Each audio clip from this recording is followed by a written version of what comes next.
Happy 2025. Did you have a good one? Well, I did. It was so nice and quiet. And as I was watching the New Year's Day parade, which I've been doing for so long, I started to think about some goals I had for 2025. Did you? Well, was one of those goals retiring this year? How about saving for something you always wanted, like a GT2 RS?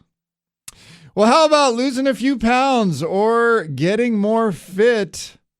Well, if that's you, then today you're in luck because today's show is a financial boot camp. That's right. Today I'm going to share with you some of the easy things you can do to save more money now. I am David Hollander, and I will be your drill sergeant today.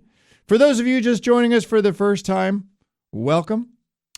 People here call me the Sandman, and that's because I help my listeners sleep well at night by answering their most troubled tax, legal, and financial questions each week. All right, so all the major stock markets have started a little bit of a downward trend in the last few weeks here of December. Is that going to continue here in January? Are you prepared for what's coming? Are you ready to take care of yourself for the next 20, 30, maybe 40 years? Think about that. You could be around another 40 years. What about your spouse? How about your mother-in-law? Well, a fairly extensive study recently concluded that the vast majority of you are not. That's right. You're not prepared for your retirement. You're not prepared to take care of your mother-in-law. And when you pass away, your stuff's going to the wrong places and you're paying more than you want to. Here's why. Retiring today, it's different. It's changing all the time. We've got the regulators here in California changing laws all the time, trying to take more of what's yours. You got the tax law bouncing around. We don't know what's going to happen. And now with modern technology and AI, we're all living a lot longer. They have these microbots floating around the air. I don't know if you heard about that. Go read about space dust. You heard me. You have to figure out how to generate income, off your assets without, that's right, without putting everything you've worked for at risk. And you got to stay ahead of all this stuff. So we're going to get into that today. We're going to figure out how to get yourself out of these situations that are coming your way. So much to do. It's really going to be a great show. So here we go. Let's get going. All right. Well, 2024 is behind us. The U.S. large cap stocks. This is incredible. I haven't seen this since 1997, 98. Reminded me that. We just had the best return, 2-year return, that we haven't seen since 1998. And I remember that, getting in this industry back in 94 and seeing 97, 98 and thinking, well, that's it. It's great. Everything's great. And then we had some tough times. Anyway, the S&P rose more than 23% in 2024, and we saw almost the perfect resolution of so many market unknowns. Go back and listen to my show a year ago. You'll hear all the things we were talking about, we were worried about. And it appears that the Fed has achieved with our economy the elusive soft landing because growth is continuing. It's stable. And the Fed started to cut rates. Those are all good things. And in addition, the inflation has started to wind back towards that 2% target set by the Fed. So this week, I got a great question. This came from Dennis. Dennis lives in Palm Desert. Hello to all our Southern California listeners. Dennis asked me a great question. He said this, maybe because he's in Palm Springs. He said, are H-1B visas the reason for the pullback? Now, I love this question. It's something like the microdust. You know, are these forces that you can't see, are they hitting you somehow? There's like this conspiracy theory going on. Did I get your attention? I've learned over the years that anything, regardless of how seemingly disconnected, can impact stock markets. For those who haven't been following along, late last week, the media started reporting about an intense disagreement in the Republican Party over the benefits of H-1B visas. Look it up. With the, call it the Steve Bannons of the world, butting heads on the topic.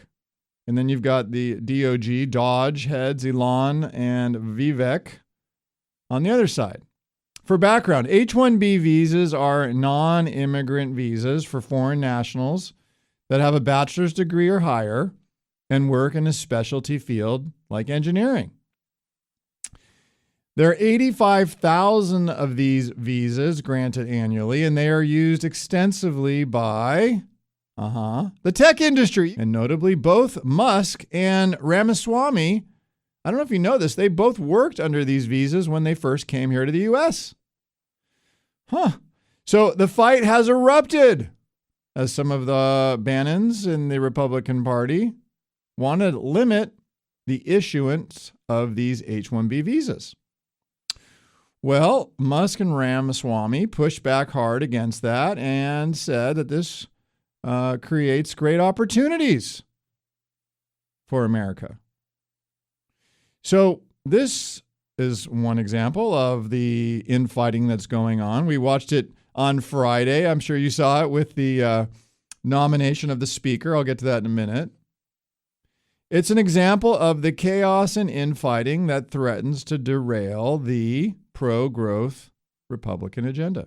Now, Trump has been president-elect for less than 2 months, and this is the fourth time some Republican drama has weighed on stock prices. First, there was the unorthodox cabinet nomination. Then you had threats of 25% tariffs on Canada, Mexico, and China. Next was the last-minute government shutdown. Then we had the speaker yesterday. We'll get to that. And there's this H-1B visa drama going on.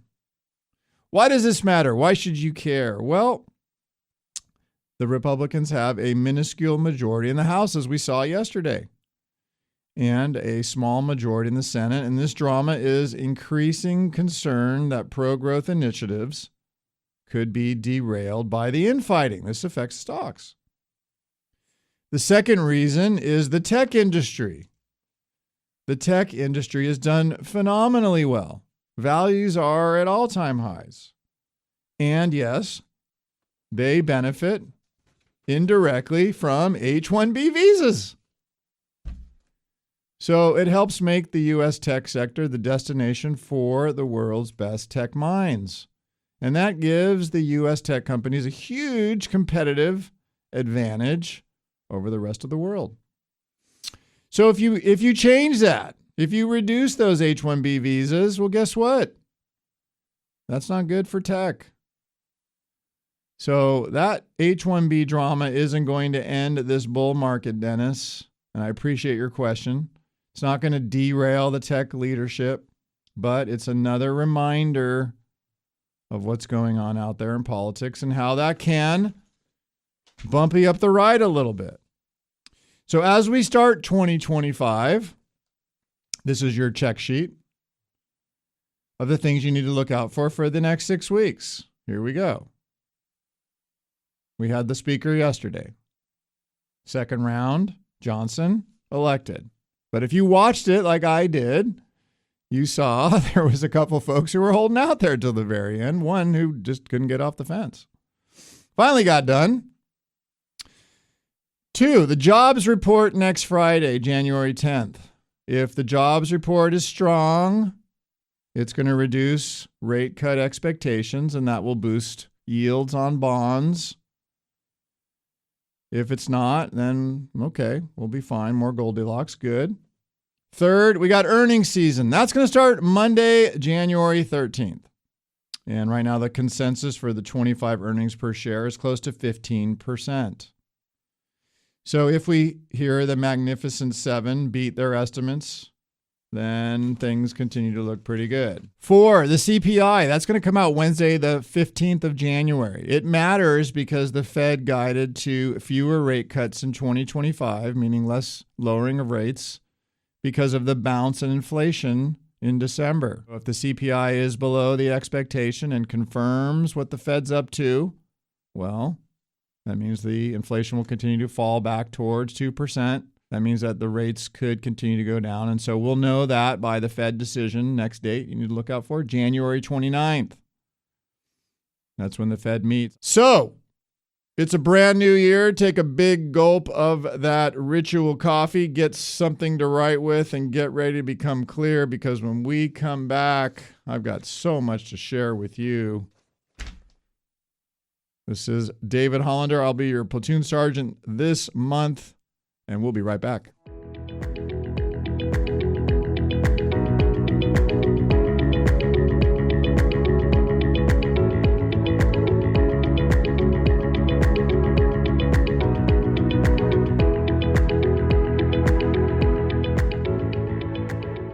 Welcome back. You are listening to the Sandman on the Protect Your Assets show this morning.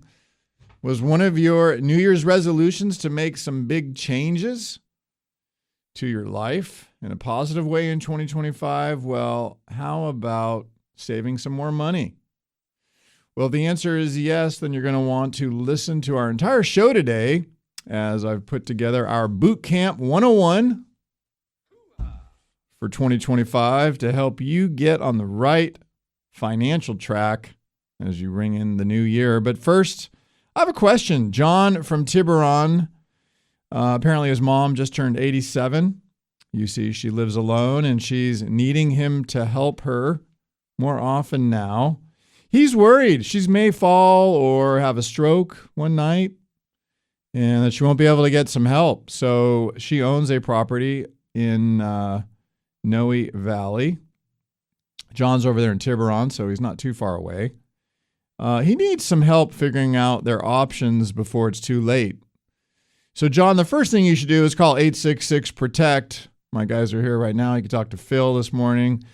You should meet with one of our wealth advisors and an elder law attorney to figure out what you need to get prepared for in terms of documentation, because the first thing that's going to happen when you need to pay a bill for your mom is you're going to get some hassle from the bank or from someone somewhere. It's going to happen. Just get ready for it.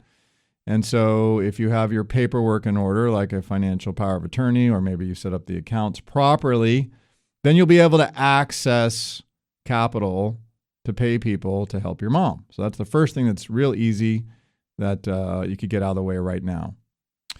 The other thing I would recommend you do is get together with your mom and do an inventory of her real estate, savings accounts, any other documentation she may have prepared or wishes that she wants to do, and make sure you sit down with her and go over those and that you guys are on the same page, particularly if she's looking forward to you helping her. And those are some good things to get started with. Now, let's get back to our show. We call this our Bootcamp series, and it's designed to help you get through basic financial training.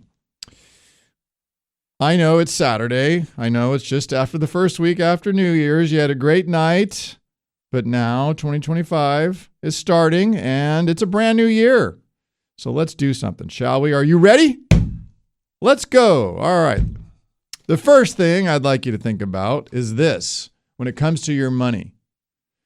When you earn it, you need to save it and give it a job. Think about that. Some of this is basic, but it makes sense when you think about it for a minute.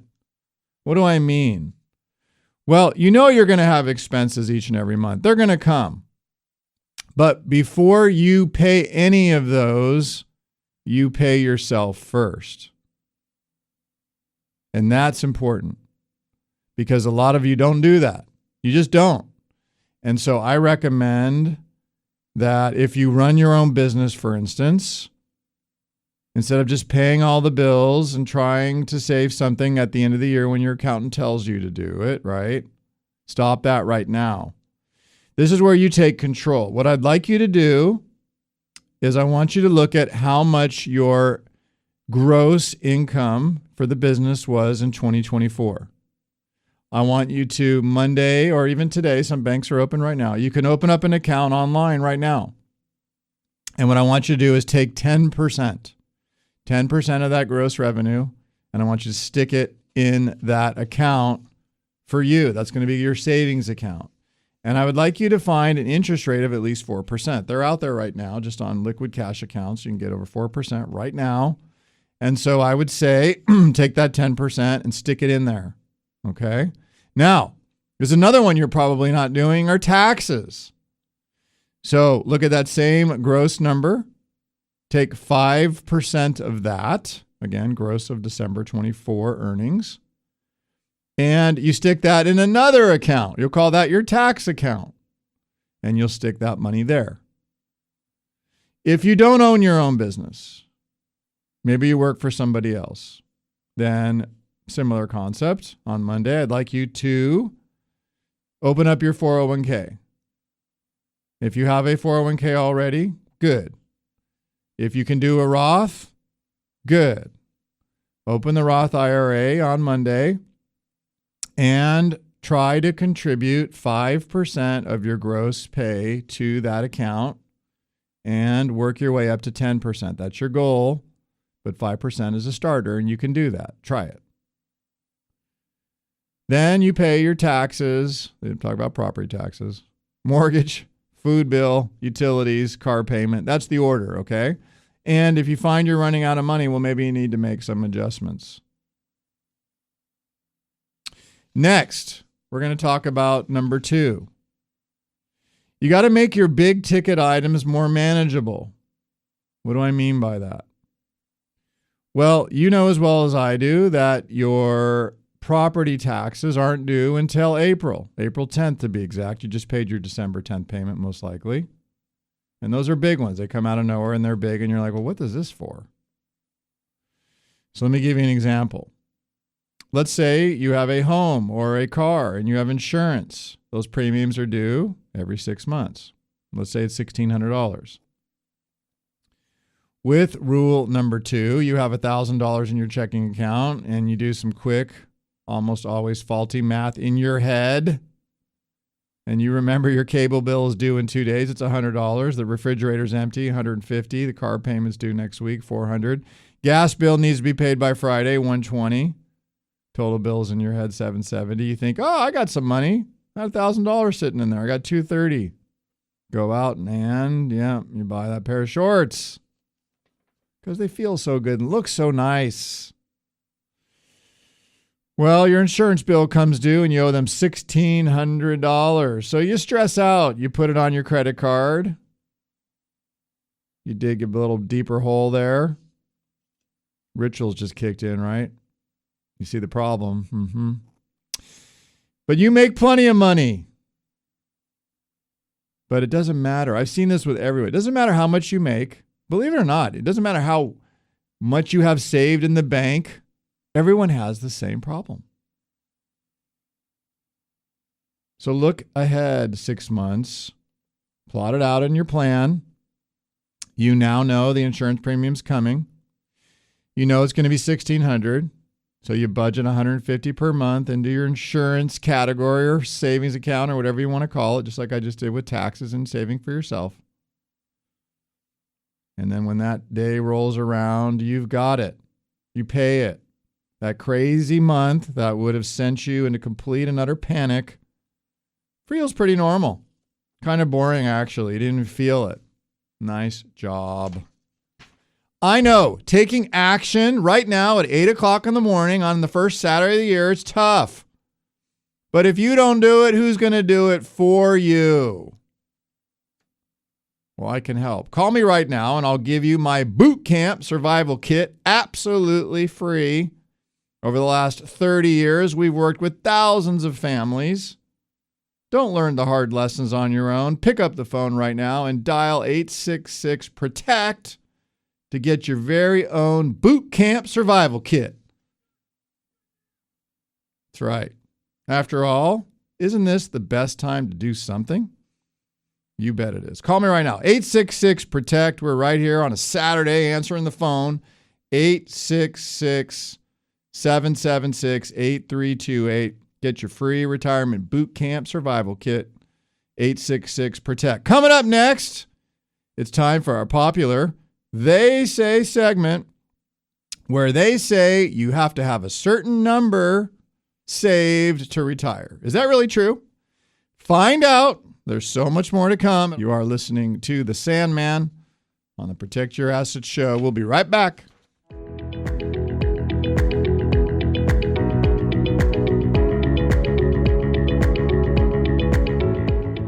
Welcome back. I am David Hollander.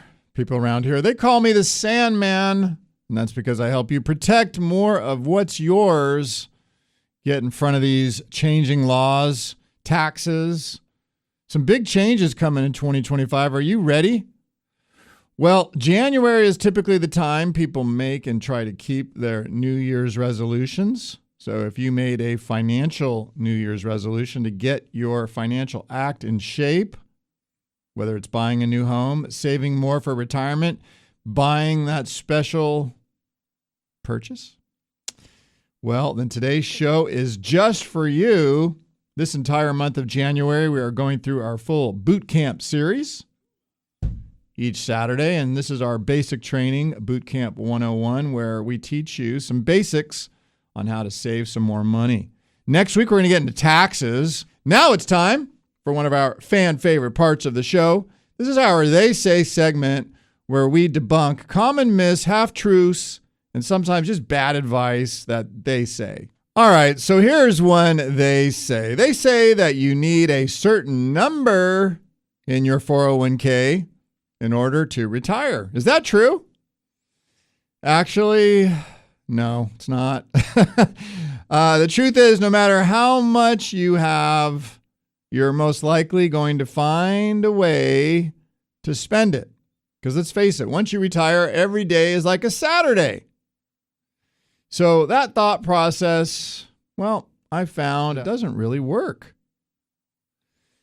Better is to figure out what you really need, and more importantly, what you want to do in retirement, and then have a way to track it. Now, what does that all mean? Let me unpack that a little bit. The first thing you should do is figure out what you need. How do you do that? Well, we have a kit we can give you this morning. It's a budget kit where you can just sort of list things out that are important, and that's the way you first start all this. You write it all down. It takes you maybe 15 minutes. 15 minutes. Write it all down, and that's your starter. Then you need to sit and think about this for a minute. It's true. If you just sit and meditate each morning for maybe 20 minutes, don't let anybody bother you, go and sit in a quiet, depends on if you like light or dark, it's up to you, but, do that. I like to sit out in the atmosphere, drink my coffee, and suck in the morning, if you know what I mean. Anyway, that's how I do my thinking, and so maybe you do something like that. After you do that and you figure out what you want to do in retirement, because I know you all want to do something, anything, really, think about it. The next thing you have to do after that is you've got to put together a plan. And I'm going to walk you through that this morning as to what that should look like, because I'm going to give you an example. John and Nancy. John and Nancy live in Santa Ana. John wanted to retire this coming March, and they both wanted to travel starting in April. Now, Nancy, she's always wanted to go to Paris, and she heard that Paris in April, it's quite lovely, with nice weather, not too many tourists, and it's clean, because the Olympics were just there. I told her these are all true statements. Let's just figure out how to make it happen. So this was kind of cool. They just paid their house off this past December. In fact, she showed me the letter where it congratulated her for paying off this mortgage they'd had for 30 years. Their 2 kids, well, they're out of the house now and they are self-sufficient. They're not asking for money anymore. And we all have kids, know what that means. They've saved a little over, this is with everything now, a little over $4 million in savings and retirement accounts and 401ks and life insurance. They had some cash value in their life insurance. But now the house is paid off. So the first question John asked is, do I need to keep paying premiums on my life insurance policy? Great question, John. You see, John is pretty smart. He's one of those do-it-yourselfers called DIY. Maybe you are too. And he's been doing a lot of this over the last 30 years. He's been working. And he knows that one of them is likely to live in their 90s because they're both pretty healthy. I mentioned he's 79 right now. She's 70. They want to know if they did retire this March, how much could they spend each and every month moving forward in light of inflation, the cost of living, including their dreams of travel each year, and taxes. Now, John, like I said, is a DIYer, and he played around with some software on the internet, and it just showed him that they're not going to outlive their money if he retires in March and Nancy lives to age 92. But that didn't answer his question. So he wants to know, and they want to know what they should do. These are great questions, by the way. Because what he's really asking me is, how much can I spend each month starting in March if I want to leave my kids some money, but not what that software showed, including the house of $10 million. Because of inflation and growth and all that kind of stuff. So that's when I explained you've got to have a plan. And the plan needs to do the following. Here's where you take notes. Your plan should bring in all of your investments. Now, this is the first thing that John said to me. I do it myself. I don't need you. And I said, well, you kind of do because of the things you just said. And if I can show you a way to handle all these expenses and actually show you how much you can spend and actually create income that's more tax efficient than what you're doing right now, and I can prove all that to you, and I can earn my fee and then some, how does that make you feel? John said, that's great. Can I still play with some of my trade money? Yes, you can. So here's what we did. We have these outside accounts that he has, his trading account, he calls it. And he's done fairly well with that. And he's feeling really good because the last 2 years were pretty good. But Nancy remembers back to 2000 and she remembers 2008 and she's ready to retire. And she doesn't want him to wreck it for them. You know what I mean? So we're going to pull aside a certain amount, and that'll become what we call our assets under management, where we will manage those things and create that income for them that's more tax efficient, that's stable and consistent regardless of what the economy is doing. And after we've taken care of that, then we'll give him some funds to play around with. And then we'll look at some other things like his life insurance policy and how he can start to use that now while he's alive and get a benefit out of it instead of waiting to die and pay his kids a big chunk of money. Anyway, we can incorporate all of those things into this plan. In other words, we connect them electronically. So each and every night they update automatically. Why?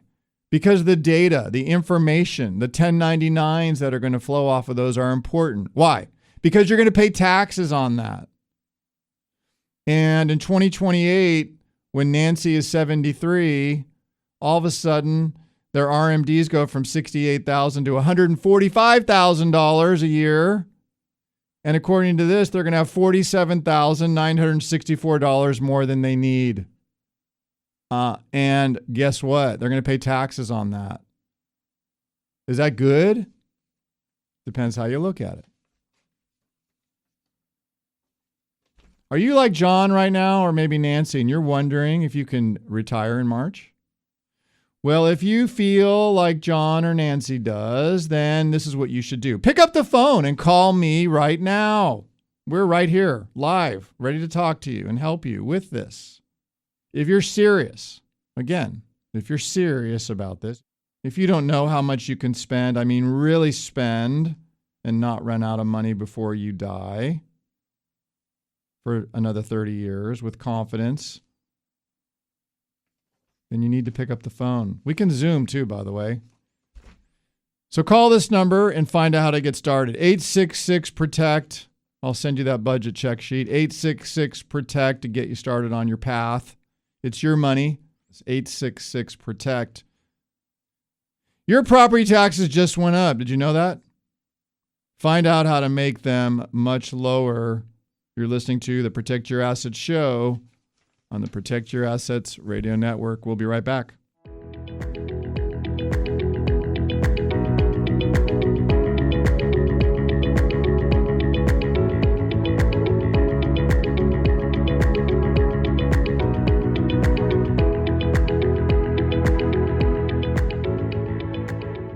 Welcome back. I am David Hollander, also known as the Sandman, and you are listening to Protect Your Assets this morning. People call me the Sandman around here because I help you answer your most troubled questions. Happy 2025. January is the month where people make and try to keep their New Year's resolutions. So if you made a financial New Year's resolution to get your financial act in shape, whether it's buying a new home, saving more for retirement, or just retiring this year, then today's show is just for you.